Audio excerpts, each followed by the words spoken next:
Hello बच्चों, कैसे हो आप सभी। मैं आशा करती हूँ आप सभी एकदम खुश होंगे, मस्त होंगे। हाँ, बहुत बढ़िया। तो चलिए बच्चों, आइए आज हम अपना एक नया अध्याय शुरू करने जा रहे हैं, जिसका नाम है विद्युत धारा के रासायनिक प्रभाव, यानी कि chemical effects of electric current. ठीक है, लेकिन उससे पहले बच्चों मैं आपको अपना इंट्रोडक्शन दे देती हूँ। तो मेरा नाम मरुषि है और मैं आप सभी का स्टडी रूम में बहुत बहुत स्वागत करती हूँ। तो चलिए बच्चों, आइए आज अपना एक नया अध्याय शुरू करते हैं और समझते हैं कि आखिर में ये इलेक्ट्रिक करंट है क्या और इसके किस तरीके से हमें रासायनिक प्रभाव देखने को मिल सकते हैं। तो बच्चों, शुरुआत मतलब मैं ये शुरू करने से पहले आपसे एक सवाल जानना चाहूंगी। अगर आपके घर में थोड़ी देर के लिए, रात के टाइम में बोल रही हूँ मैं, रात के टाइम में थोड़ी देर के लिए अगर बिजली चली जाए तो, और ना ही मोमबत्ती है ना ही इन्वर्टर है, कुछ नहीं है, तो आप किस तरीके से अपनी रात का जो काम है वो पूरा करेंगे कि खाना बनाना, उठना बैठना, इधर आना उधर जाना, क्या आप कुछ कर पाएंगे। मुझे तो नहीं लगता आप कुछ कर पाएंगे। आप क्या, मैं खुद नहीं कर पाऊंगी। क्यों? क्योंकि बच्चों, जो बिजली है, जो इलेक्ट्रिसिटी है, वो हमारे लिए इतनी ज्यादा उपयोग है और हमारे लिए इतनी ज्यादा, आप ये कहेंगे, महत्वपूर्ण है कि हम उसके बिना अपना रात का तो कोई कार्य कर ही नहीं सकते हैं, है ना। तो बच्चों, ये जो बिजली है ये आ कैसे रही है, ये उत्पन्न कैसे हो रही है। अब आप कहोगे कि ऐसे बहुत सारे ऐसे हम प्लांट लगा देते हैं तो उसके कारण हमें बिजली मिलती है। चलो ठीक है, मैंने माना बिजली मिलती है, पर ये बिजली किस वजह से है। ये जो बिजली है ये, चलो मैंने मान लिया, अब आपने बोला कि इलेक्ट्रिक करंट की वजह से, लेकिन ये इलेक्ट्रिक करंट आखिर में है क्या। ये ऐसा करता क्या है कि जिसकी वजह से हमारी जितनी भी ये बिजली वाली चीजें सब जलने लग जाती हैं, पंखा चलने लग जाता है, फ्रिज चलने लग जाता है, एसी चलने लग जाता है ना। तो चलिए बच्चा, ये इसके बारे में ही अब हम अच्छे से पढ़ेंगे एक एक करके। तो सबसे पहले बच्चों हम ये जानेंगे आखिर में विद्युत है क्या। मतलब ये जो हम इलेक्ट्रिसिटी, ये जो हम इलेक्ट्रिक करंट के बारे में पढ़ रहे हैं, ये आखिर में है क्या। तो बच्चों, ये जो इलेक्ट्रिसिटी या विद्युत है, ये एक ऊर्जा का, एक एनर्जी का ही रूप है, लेकिन इसमें किस प्रकार से है। जैसे कि बच्चों, अगर आपको याद होगा, हमने एक प्रकार का बल पढ़ा था, स्तरोदत्य बल। तो उसमें क्या था कि जैसे ही किसी भी वस्तु के ऊपर एक कोई भी प्रकार का आवेश उत्पन्न होता था, तो वो किसी चीज को अट्रैक्ट, या आप ये कह लीजिए रिपेल कर देती थी ना, आकर्षित प्रतिकर्षित कर देती थी। तो जो ये विद्युत है बच्चों, वो आवेशित कणों, यानी कि आप ये समझ लीजिए इलेक्ट्रॉन और प्रोटॉन के अस्तित्व की वजह से उत्पन्न होता है। और हम ये भी कह सकते हैं बच्चों की जो विद्युत है वो इलेक्ट्रॉनों का प्रभाव होता है। अब आप बोलेंगे कि इलेक्ट्रॉनों का प्रभाव और ये सब कैसे कैसे है, तो मैं चलो आपको बच्चों यहाँ पे बहुत अच्छे से समझाना चाहूंगी। देखिए बच्चों, हम सबको पता है कि हमारे हमारे आप ये आसपास देखिए, जितनी भी वस्तु है, सब छोटे छोटे कणों से मिलके बनी है ना। और बच्चों, जो ये कण है हम उनको क्या कह देते हैं, परमाणु। अब उनमें होता क्या है बच्चों कि सेंटर में, उनके बीच में तो होता है बच्चों न्यूक्लियस, ठीक है। और उसके न्यूक्लियस के आजू बाजू ऐसे बच्चों एक ऑर्बिट होती है सर्कल की शेप में। और इन सर्कल की शेप में क्या होता है बच्चों, जो इलेक्ट्रॉन होते हैं ना, इलेक्ट्रॉन, वो क्या करते हैं, वो घूमते हैं, ठीक है। और जो ये बीच में होता है, यहाँ पे क्या होता है बच्चों, हमारे प्रोटॉन होते हैं और न्यूट्रॉन होते हैं। अब बच्चों, हम अभी आगे ना कुछ ऐसे सुचालक और हीन चालक भी पढ़ेंगे, उससे आपको और अच्छे से समझ में आएगा। तो अब बस ये समझ लीजिए, ये जो इलेक्ट्रॉन है ये विद्युत धारा का एक सबसे बड़ा, आप ये कह लीजिए सबसे बड़ा सहायक है। अगर इलेक्ट्रॉन्स है, अगर इलेक्ट्रॉन का फ्लो है तो विद्युत धारा है, विद्युत धारा है तो बिजली है। तो आप ये समझिए बच्चों की विद्युत आखिर में है क्या, वो इलेक्ट्रॉनों का प्रभाव है। अब वो किस तरीके से, तो आइए चलिए उसे भी हम अच्छे से जानते हैं। तो बच्चों, सबसे पहले मैं आपसे यहाँ एक प्रश्न पूछना चाहूंगी। आपने कभी ऐसा देखा होगा और आपने सुना भी होगा, आपसे कहा भी जाता है कि कभी भी गीले हाथों से अपनी विद्युत साधित्र यानी कि इलेक्ट्रिकल अप्लायंस को ना छुएं। ऐसा करना आपके लिए काफी ज्यादा हानिकारक या फिर खतरनाक हो सकता है। तो ऐसा क्यों, आपने कभी सोचा ऐसा क्यों होता है। तो कोई दिक्कत नहीं बच्चा, अगर नहीं सोचा, क्योंकि आने वाले कुछ ही ऐसे बातों में मैं आपको बताऊंगी कि हमें क्यों ऐसे जो बिजली के अपने ये अप्लायंस होता है, हमें गीले हाथ से क्यों नहीं छूने चाहिए, ठीक है। तो आइए बच्चों, अब हम जानते हैं विद्युत के सुचालक के बारे में। तो बच्चों, जैसे मैं अभी आपको पीछे बता रही थी कि विद्युत आखिर में है क्या, तो वो इलेक्ट्रॉनों का प्रभाव है ना। अब बच्चों, विद्युत के सुचालक क्या है? वे इस तरीके के पदार्थ जो कि विद्युत धारा को अपने में से प्रवाहित होने देते हैं, हम उन्हें क्या कह देते हैं बच्चों? विद्युत धारा के सुचालक या फिर अच्छे चालक यानी कि गुड कंडक्टर्स कह देते हैं। और बच्चों, अधिकतर जो ये गुड कंडक्टर्स होते हैं विद्युत के, वो होते हैं हमारे, आप ये कह लीजिए, धातु पदार्थ यानी कि तांबा, चांदी, एल्यूमिनियम, कॉपर। क्यों होते हैं बच्चों ऐसे? जैसे मान लीजिए अगर मैं तांबा की बात करूं, मतलब कि मैं यहाँ पे आपसे अगर मैं कॉपर की बात करूं बच्चों, कॉपर, ठीक है, इनके पास क्या होता है? इनके पास बच्चों कुछ फ्री इलेक्ट्रॉन्स होते हैं। क्या होते हैं? फ्री इलेक्ट्रॉन्स होते हैं, ठीक है। अब जैसे ही ये फ्री इलेक्ट्रॉन्स होता है बच्चों, तो क्या करता है, ये जो इलेक्ट्रॉन्स मैं इस तरीके से दिखा रही हूँ आपको, ये इलेक्ट्रॉन्स चलना शुरू कर देते हैं। और इनके इसी चालन के कारण, इसी चलन के कारण क्या होता है? बिजली, एक विद्युत धारा उत्पन्न होती है ना। तो बच्चों, ये होते तो नेगेटिव चार्ज है, ये पॉजिटिव की तरफ चलने की कोशिश करता है, तो उसकी वजह से क्या होता है? इलेक्ट्रिक करंट फ्लो होता है। तो बच्चों, जितने भी हमारे धातु पदार्थ है, तांबा, चांदी, एल्यूमिनियम, कॉपर, ये सभी बच्चों क्या होता है? ये हमारे विद्युत धारा के सुचालक होते हैं, क्योंकि ये इलेक्ट्रॉन के फ्लो को रोकते नहीं है, विद्युत धारा को प्रभावित होने देते हैं, इसलिए बच्चों हम इन्हें विद्युत धारा के सुचालक कहते हैं। जैसे कि आप यहाँ देख रहे हो बच्चों इस वाले डायग्राम में, तो देखिए ये जो है, ये तो हमारी बैटरी है, ठीक है। यहाँ पे हमने बच्चों, मान लीजिए हमने एक तांबा का टुकड़ा रख दिया, या फिर आप ये कह लीजिए चांदी का टुकड़ा रख दिया, और हमने इसे कनेक्ट कर दिया एक बल्ब से, है ना। आप यहाँ पे एक बल्ब देख पा रहे हो। तो बच्चों, जैसे ही इलेक्ट्रिक करंट का फ्लो, या आप ये कह लीजिए विद्युत धारा का जो परिपथ है वो पूरा हो जाएगा, तो आपको क्या देखने को मिलेगा कि यहाँ पे ये जो बल्ब है ये जलने लगेगा। तो इससे हमें क्या पता चलता है कि ये जो हमने यहाँ पे अपने धातु का एक छोटा सा टुकड़ा लगाया था, तांबे का, चांदी का या सोने का, उसने अपने अंदर से विद्युत धारा को क्या नहीं होने दिया? रुकने नहीं दिया, और उसने उसका चलन जारी रखा, जिसके कारण बच्चों जो ये बल्ब है वो क्या कर गया? ग्लो कर गया, है ना। तो इस प्रकार के पदार्थ बच्चों जो कि विद्युत धारा को अपने में से प्रवाहित होने देते हैं, उन्हें हम विद्युत धारा के सुचालक कहते हैं, ठीक है बच्चों। अब आइए जानते हैं विद्युत के हीन चालक के बारे में। अब हमने सुचालक तो पढ़ लिए, अब हमें हीन चालक के बारे में पढ़ना है।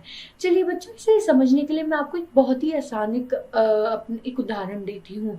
जैसे कि बच्चों, हमने कभी कभी टीवी में, मतलब किसी पिक्चर में या किसी कार्टून में ऐसे देखा होगा कि किसी को अगर झटका लगा, है ना, उसने बिजली का तार पकड़ा और उसको एकदम से झटका लगा, तो हम क्या देखते हैं? हम एकदम से या तो लकड़ी का डंडा लाते हैं या प्लास्टिक का डंडा लाते हैं और उसे वहां से मारते हैं।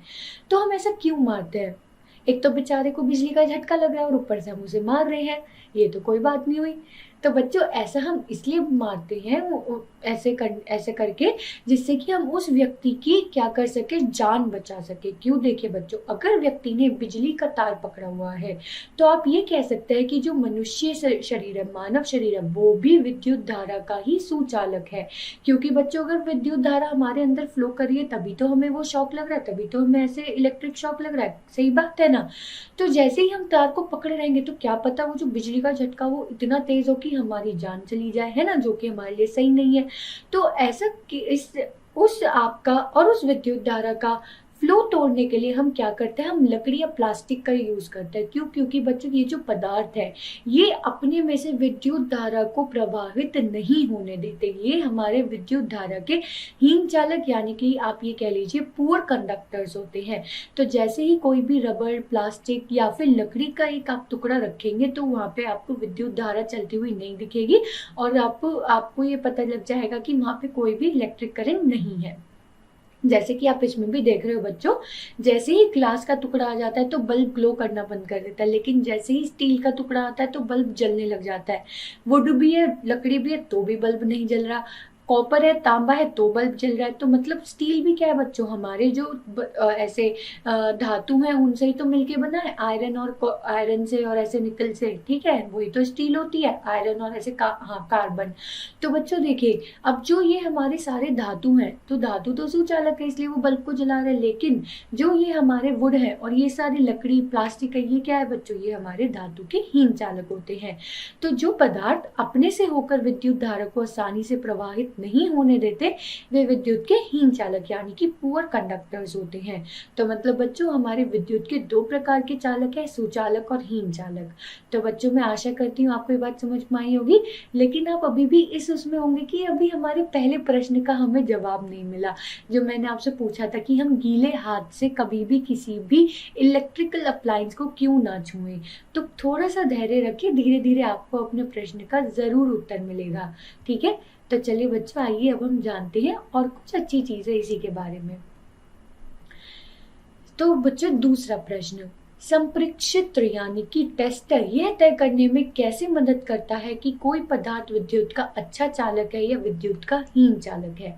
तो चलिए बच्चों उसे भी हम जानेंगे इन्हीं सारी बातों के साथ। यहाँ पे हमें एक चेतावनी ये दी गई है कि जब कभी भी आप मुख्य तारों को जब प्रयोग करें अथवा जनित्र या प्रतिपक इन्वर्टर से विद्युत आपूर्ति नहीं करनी चाहिए, केवल विद्युत सेल का ही उपयोग करना चाहिए हमें इन सब कामों के लिए। तो बच्चों संप्रेषित्र यानी कि टेस्ट की क्रिया विधि जानने के लिए अभी हम यहाँ कर क्या करने जा रहे हैं, क्रियाकलाप करने जा रहे हैं, जिससे कि हम ये जान सके जो टेस्टर है वो किस प्रकार से अपना कार्य करता है। तो हम यहाँ पे बच्चों क्या प्रयोग करेंगे, हम यहाँ पे एक टेस्टर ले लेंगे, हम उसके दोनों सिरों के जो तार है पहले उन्हें थोड़ा सा कॉन्टेक्ट में लाएंगे, स्पर्श कराएंगे और फिर उन्हें दूर कर देंगे। ठीक है, अब उन दोनों के बीच में आप यहाँ क्या देख रहे हैं, आपने एक बल्ब रखा।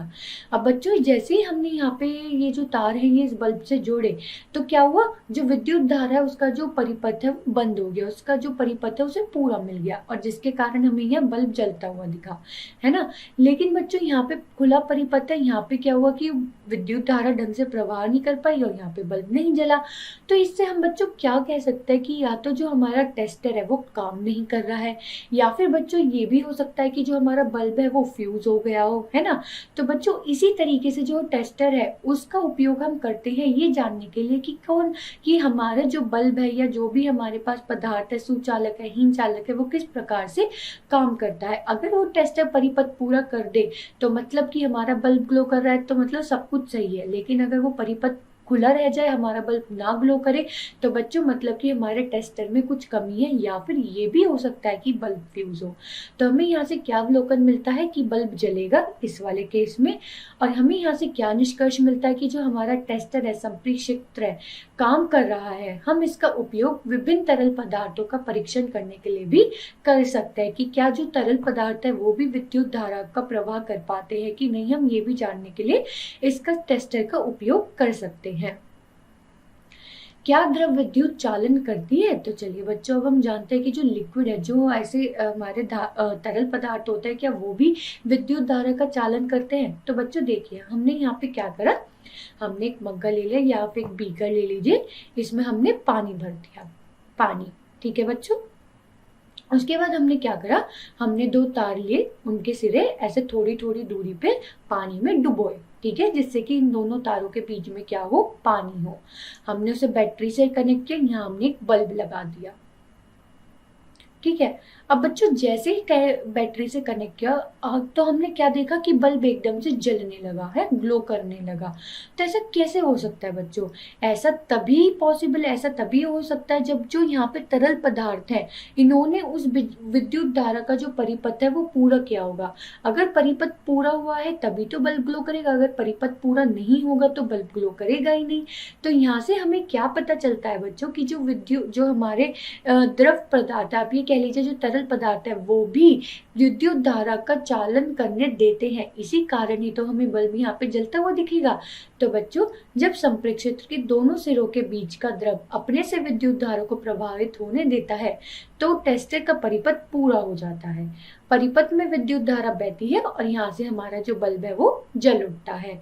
तो बच्चों बिल्कुल जो पानी है वो हमारे विद्युत धारा को चलने देता है।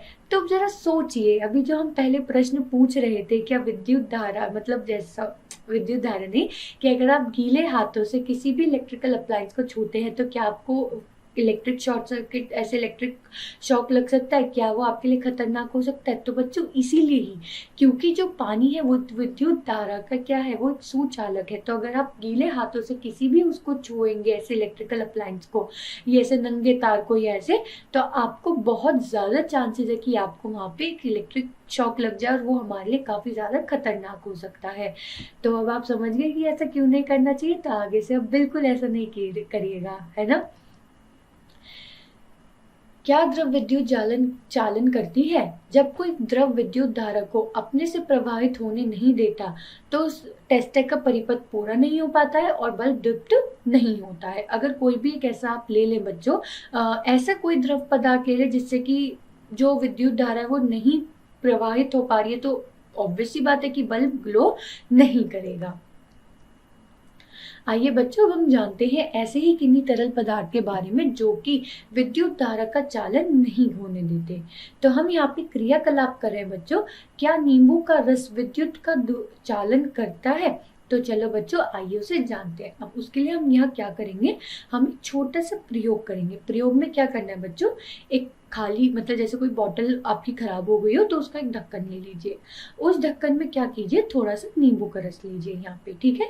और क्या कीजिए, अपने टेस्टर के दोनों जो आपके दो तार है उनके सिरे को नींबू के रस में डुबोइए। लेकिन बच्चों किस तरीके से, पहले उन्हें थोड़ा स्पर्श करके फिर डुबोइएगा, ठीक है। लेकिन ये ध्यान रखिएगा जब आप उन्हें डुबोएं तो वो एक दूसरे के संपर्क में ना आए, उनके बीच में क्या रहना चाहिए, नींबू का रस। और वहां पे हमने फिर से क्या लगा दिया, बल्ब लगा दिया, क्योंकि अगर बल्ब ग्लो करेगा मतलब कि परिपथ पूरा हुआ और विद्युत धारा का प्रवाह हुआ और इस कारण बल्ब जला। अगर नहीं हुआ तो बल्ब नहीं जलेगा। तो जब हमने ये प्रयोग किया बच्चों तो हमें वहां से क्या मिला कि जो नींबू का रस है ना, वो विद्युत का चालन करता तो है, लेकिन अगर आप देखेंगे धातुओं के स्वरूप या फिर जैसे कि आपका तांबा है, चांदी है, पानी है, उसके मुकाबले काफी कम। तो जो बल्ब है वो द्युप्त जो होता है वो द्युप्त होता तो, लेकिन बहुत हल्का, या कभी कभी तो वो भी नहीं हो पाता। क्यों बच्चों, क्योंकि नींबू का जो रस है वो विद्युत धारा को उतने अच्छे से प्रवाह नहीं होने देता जितना कि हमारे धातु पदार्थ होने देते हैं। तो हमें यहाँ से क्या निष्कर्ष मिलता है कि नींबू का रस विद्युत का चालन करता है, लेकिन धातु की तरह आसानी से इसका चालन नहीं करता है, इसलिए बल्ब द्युप्त नहीं होता है और नींबू के रस को विद्युत का हीन चालक माना जाता है। लेकिन बच्चों अभी हम आगे एक और प्रयोग करेंगे जिससे कि आपको पता चलेगा कि जो नींबू का रस है वो हमारे विद्युत धारा का सुचालक भी हो सकता है ना। तो यहाँ पे अगर हम कंपेयर करें नींबू के रस को किसी धातु के पदार्थ से, तो बिल्कुल बच्चों नींबू का रस उसके सामने ही विद्युत धारा का हीन चालक है, क्योंकि वो बल्ब को ग्लो ही नहीं होने दे रहा है, मतलब जो हमारी विद्युत धारा उसका परिपथ पूरा ही नहीं हो पा रहा है। तो बच्चों यहाँ से हमें क्या पता चला कि सभी तरल पदार्थ एक ही समान तरीके से विद्युत धारा का प्रभाव नहीं होने देते।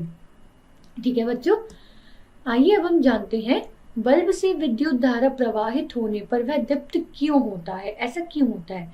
तो बच्चों देखिए, जैसे कि आप यहाँ पे देख रहे हैं जो बल्ब है ये क्या है बच्चों, यहाँ पे ये बल्ब का तंतु है, यानी कि बल्ब का जो फिलामेंट है, ठीक है। जैसे ही बच्चों इसमें से विद्युत धारा प्रवाह होती है, ठीक है, अब क्या होता है, ये विद्युत धारा प्रवाह होने के कारण बहुत ज्यादा गर्म हो जाता है, और गर्म होने के कारण बच्चों ये क्या करने लगता है, ये ग्लो करने लगता है, जिसके कारण हम ऐसे आसपास अपने रोशनी देख पाते हैं। तो बच्चों विद्युत धारा एक ऊष्मीय प्रभाव है के कारण बल्ब का तंतु उच्च ताप तक गर्म हो जाता है, जिसके कारण बल्ब दीप्त कर जाता है। फिर भी यदि परिपथ में विद्युत धारा दुर्बल है तो तंतु पर्याप्त तरीके से गर्म नहीं हो पाता और बच्चों वो अच्छी तरीके से ग्लो भी नहीं कर पाता है। कभी कभी हम देखते हैं ना कि बल्ब बहुत धीमा धीमा जल रहा होता है, वो क्यों, क्योंकि बच्चों जो विद्युत धारा है वो उतनी प्रबल नहीं है, वो दुर्बल है, जिसके कारण तंतु अच्छे से गर्म नहीं हो पा रहा है और बच्चों वो जो हमारा बल्ब है वो ग्लो नहीं कर पा रहा है। तो अब आज आपको समझ में आया होगा कि जो बल्ब है वो विद्युत धारा को किस प्रकार से प्रवाहित होने देता है। बहुत बढ़िया।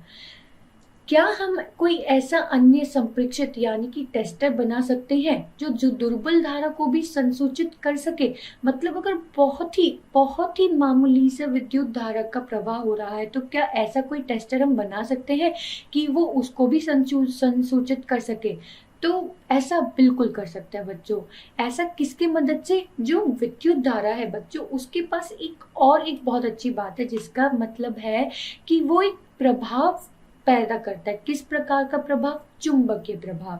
अगर बच्चों आपका जो विद्युत धारा है वो काफी ज्यादा दुर्बल है, तो हम उसको संसूचित कर सकते हैं किसके द्वारा? चुंबकीय प्रभाव के द्वारा, क्योंकि विद्युत धारा उसे उत्पन्न करता है। जैसे कि आप यहाँ देख रहे हैं बच्चों, आपने क्या करा, आपने एक छोटी सी मैग्नेट ले ली, या फिर मतलब जैसे ये ले लिया आपने, यहाँ पे ये एक लोहे की आपने पत्ती सी लगा रखी है ना, ये डिफ्लेक्ट करेगी। तो आपने जैसे ही यहाँ पे आप इसका परिपथ पूरा कर रहे हैं, तो आपको इसकी सुई में एक डिफ्लेक्शन, एक विक्षेप देखने को मिल रहा है। क्यों? क्योंकि जो विद्युत धारा है वो काफी दुर्बल है, लेकिन उसके कारण ये क्या कर रही है? विक्षेप कर रही है। तो अगर ऐसा होता है तो हम क्या कह सकते हैं कि जो विद्युत धारा है वो उतनी ज्यादा प्रबल नहीं है, वो काफी दुर्बल है। तो हम ये कह सकते हैं कि विद्युत धारा एक चुंबकीय प्रभाव पैदा करता है। जब किसी तार में विद्युत धारा प्रवाहित होती है तो उसके पास रखी चुंबकीय सुई, हमने चुंबकीय सुई ली है, ये चुंबकीय सुई। तो बच्चों उसमें चुंबकीय सुई जो हमने ली है वो विद्युत धारा की दुर्बल प्रभाव को क्या कर लेती है? भाप लेती है, और जिसके कारण हमें उसमें विक्षेप देखने को मिलता है। तो बच्चों बिल्कुल हम जो चुंबकीय प्रभाव है वो हमारा एक तरीके से टेस्टर बन सकता है। किस चीज के लिए? दुर्बल धारा को अच्छे से संसूचित करने के लिए।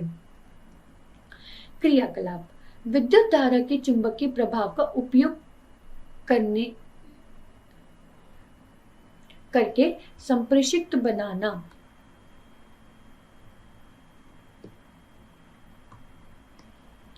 तो देखिए बच्चों, हमने यहाँ पे क्या करा, हमने एक माचिस की डिब्बी ली, ये हमारी माचिस की एक डिब्बी है, ठीक है।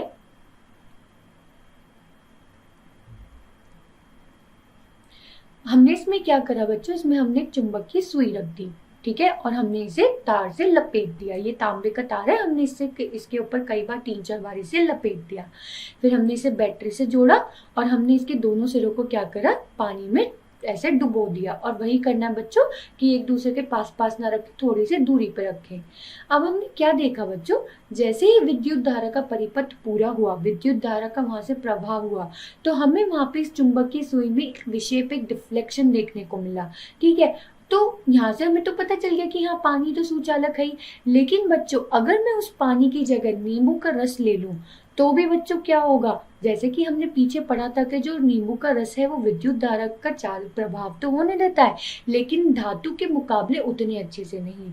तो जब हमने यहाँ पे नींबू का रस लिया और हमने फिर से ये प्रयोग किया, तो हमें क्या देखने को मिला कि जो हमारी चुंबकीय सुई थी वो विक्षेप दिखा रही थी, वहां पे एक डिफ्लेक्शन हो रहा था। तो यहाँ पे हमें क्या पता चला कि नींबू का जो रस है वो विद्युत धारा को प्रभाव होने देता है, लेकिन जो उसमें विद्युत धारा चालक करती है वो बहुत ही दुर्बल होती है, जिसके कारण बच्चों हमारा जो बल्ब है वो ग्लो नहीं कर पाता। लेकिन जैसे कि अभी हमने देखा कि हमने एक ऐसा टेस्टर बनाया है चुंबकीय सुई की मदद से, जिससे कि वो बहुत ही दुर्बल विद्युत धारा को भी पहचान सकती है या भाप सकती है। तो नींबू के रस से क्या हुआ, बहुत ही हल्की आप ये कह लीजिए बहुत ही दुर्बल विद्युत धारा बही, और उस जो चुंबकीय सुई थी उसने उसे भापा और उसने अपना विक्षेप दिखाया। तो हमें यहाँ से ये पता चलता है कि नींबू का रस विद्युत का सुचालक होता है। बस अंतर इतना है बच्चों कि इसमें जो विद्युत धारा है वो उतनी प्रबल नहीं होती है, ठीक है। बहुत ही बढ़िया बच्चों। अब चलिए बच्चों आइए जानते हैं एलईडी क्या है ना। आपने एलईडी तो बहुत सुना होगा, और यहाँ तक कि बच्चों दिवाली पे देखते हैं कि हम अपने घरों पे एलईडी से सजाते हैं। तो आखिर बच्चों ये एलईडी है क्या? प्रकाश उत्सर्जन डायोड एलईडी का फुल फॉर्म है बच्चों, और इसे हम अंग्रेजी में कहते हैं लाइट एमिटिंग डायोड। बच्चों ऐसा होता है कि हमारे पास सुचालक, कंडक्टर्स और हीनचालक यानी कि इंसुलेटर्स तो हैं, लेकिन इन दोनों के बीच में बच्चों हमारे पास कुछ ऐसे भी पदार्थ है जो कि अर्धचालक यानी कि सेमी कंडक्टर्स की तरह बिहेव करते हैं। मतलब बच्चों कि उनकी जो विद्युत धारा को प्रभाव करने की जो शक्ति है वो हमारे सुचालकों से तो कम होती है, लेकिन हीन चालकों से ज्यादा होती है। तो इसमें क्या होता है बच्चों, विद्युत धारा प्रभावित करने पर यह प्रकाश उत्सर्जित करता है। एलईडी दुर्बल विद्युत धारा प्रभावित होने पर ही दीप्त होता है। तो एलईडी के साथ बच्चों क्या होता है, 2 तार जुड़े होते हैं और इन तारों को लीड्स कहते हैं। एक तार दूसरे की अपेक्षा थोड़ा लंबा होता है। तो ये बच्चों एक काम कैसे करते हैं कि एलईडी का जो परिपथ हम पूरा करता है बच्चों, हमें ये ध्यान रखना चाहिए हमेशा कि लंबे तार को सदैव बैटरी के धन टर्मिनल यानी कि पॉजिटिव टर्मिनल से जोड़ें, और छोटे तार को बैटरी के ऋण टर्मिनल यानी कि नेगेटिव टर्मिनल से जोड़ें। ठीक है बच्चों, तभी आपकी जो एलईडी है वो ग्लो कर पाएगी, वरना तो नहीं। क्या आप जानते थे, जब संप्रेषित टेस्टर के स्वतंत्र सिरे एक दूसरे को नहीं छूते हैं, संभव है कि उनके बीच में क्या हो, वायु हो। वायु विद्युत की हीन चालक है, लेकिन बच्चों फिर जो तड़ित है, वो जो लाइटनिंग है वो किस प्रकार हो रही है, क्योंकि बच्चों देखिए आसमान धरती इन दोनों के बीच में तो सिर्फ वायु है। अगर सिर्फ वायु है तो विद्युत धारा किस प्रकार से वहां से प्रवाहित हो रही है और किस प्रकार से ये तड़ित हो रही है। तो बच्चों ऐसा होता है किसी टाइम पे कि जो आप ये कह लीजिए, जो हमारे बादल है उनमें एक प्रकार का आवेश उत्पन्न हो जाता है और धरती पे एक अलग प्रकार का आवेश उत्पन्न हो जाता है, जिसके कारण बच्चों जो हमारी वायु है वो हीन चालक की बजाय सुचालक का काम करती है और हमें ये तड़ित देखने को मिलता है, जो कि हम और अच्छे से समझेंगे। तो बच्चों वायु इस केस में आप कह सकते हैं कि विद्युत धारा के सुचालक है।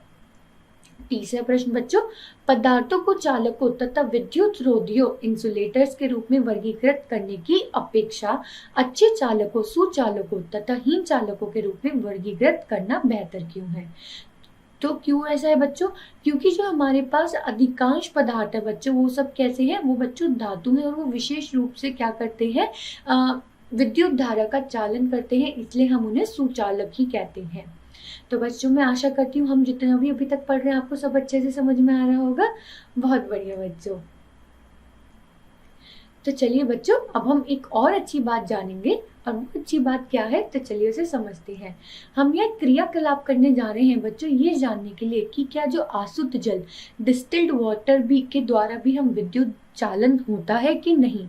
ये जो डिस्टिल्ड वाटर है बच्चों वो आप अपनी लैब से ले सकते हैं, स्कूल की लैब से।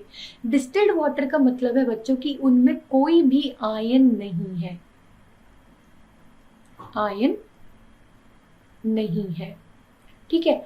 मतलब बच्चों अभी आप इस चीज को अच्छे से समझ पाएंगे जब हम इस चीज को और अच्छे से समझने की कोशिश करेंगे। हमने क्या करा बच्चों, हमने लिया एक बीकर, हमने उसमें शुद्ध जल यानी कि आप ये कह लीजिए आसुत जल भरा।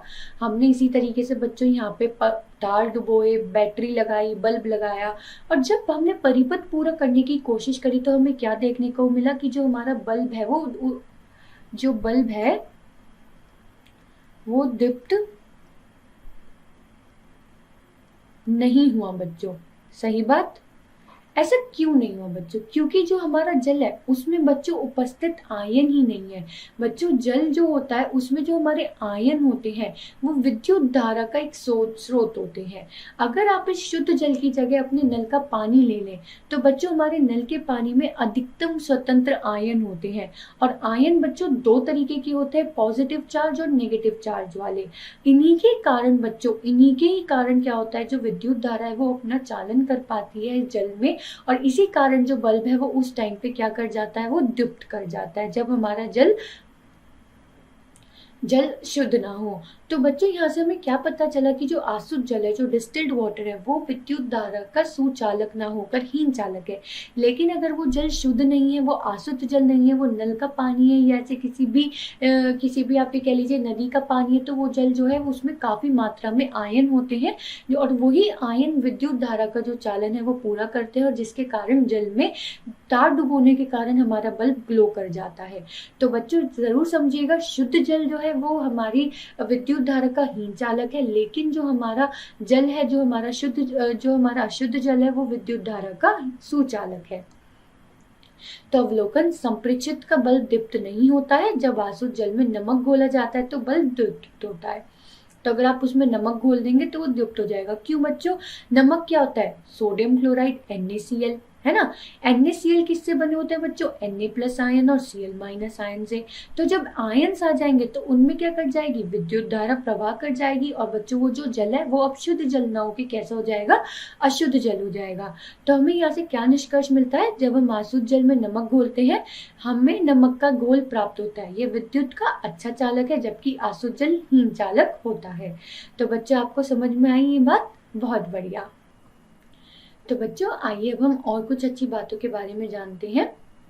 नल के पानी से विद्युत का चालन, तो जैसे बच्चों मैंने अभी आपको बताया कि बिल्कुल होता है। क्यों बच्चों? क्योंकि जो हमारा नल का पानी है वो अशुद्ध है, उसमें काफी मात्रा में आयन है, और जब बच्चों आयन होते हैं वो क्या करते हैं, वो विद्युत धारा के सुचालक होते हैं, जिसके कारण नल का पानी विद्युत का चालन कर पाता है। तो जब जल हमें नलों, हैंडपंप, कुओं, तालाबों आदि से प्राप्त होता है वह शुद्ध नहीं होता। इसमें अनेक लवण घुले होते हैं। खनिज लवणों की थोड़ी मात्रा इसमें प्राकृतिक रूप से विद्यमान होती है, इसलिए जल विद्युत का सुचालक होता है।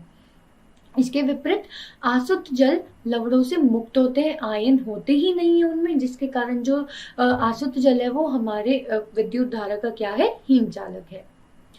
क्या आप जानते थे क्या आप जानते थे मतलब कि जो हमारा जल है उसमें थोड़ी मात्रा में बच्चों प्राकृतिक रूप से क्या होता है, खनिज लवण होते हैं, जो कि हमारे स्वास्थ्य के लिए काफी ज्यादा लाभदायक होते हैं, परंतु यह लवण जल को चालक बना देते हैं। इसलिए हमें विद्युत सातृत्वों का उपयोग कभी भी गीले हाथों से या गीले फर्श पर खड़े होकर नहीं करना चाहिए, क्योंकि बच्चों हम पानी पीते हैं, पानी हमारे अंदर भी है, पानी हमारे हाथ पे भी है, तो क्या होगा बच्चों, जो इलेक्ट्रिक करंट है, जो विद्युत धारा है, वो तो आराम से प्रवाह कर जाएगी। तो इसी कारण ही तो कहा जाता है कि गीले हाथों से ना कीजिए। ठीक है। क्रियाकलाप, आसुत जल को चालक बनाने वाले पदार्थ का पता लगाना है। अब बच्चों हमने यहाँ पे क्या करा, आपको क्या करना है, हमने 3 चीजें ली। एक तो बच्चों हमने लिया नींबू का रस,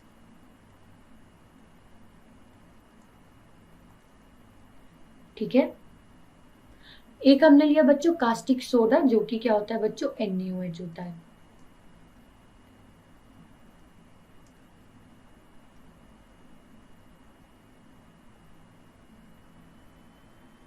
ठीक है, कास्टिक सोडा लिया जो कि NaOH होता है बच्चों। और एक हमने मान लीजिए ले लिया ग्लूकोज, या हमने चीनी ले ली, चलिए है चीनी ले ली या ग्लूकोज ले लीजिए। अब आपने क्या करा बच्चों, आसुत जल लिया थोड़ा थोड़ा 3 ढक्कनों में, एक में नींबू का रस, एक में चीनी, एक में NaOH, ये तीनों घोल लिए।